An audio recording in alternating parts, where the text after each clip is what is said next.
Police, এটা east West বিশ্ববিদ্যালয়ের সামনে।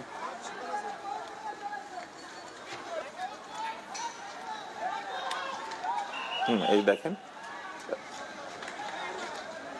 এরা, এই যে হেলমেট পরা এরা কারা?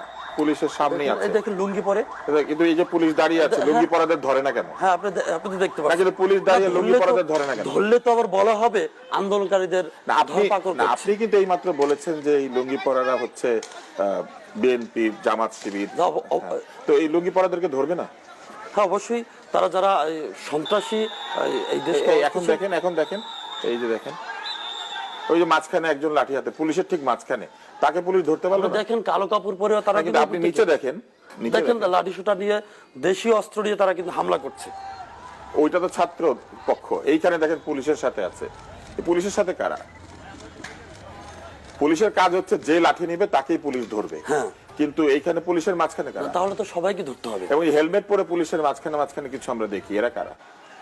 না হেলমেট পরে তো এখানে পুলিশ আইন শৃঙ্খলা কর্মকর্তারা থাকতে পারে। তাই সিভিল ড্রেসে হেলমেট পরে? হ্যাঁ, ও এটা ঠিক। যারাই হোক তারা সন্ত্রাসী, তো তাহলে পুলিশ তাদেরকে ধরবে না? হ্যাঁ অবশ্যই ধরবে তাদের।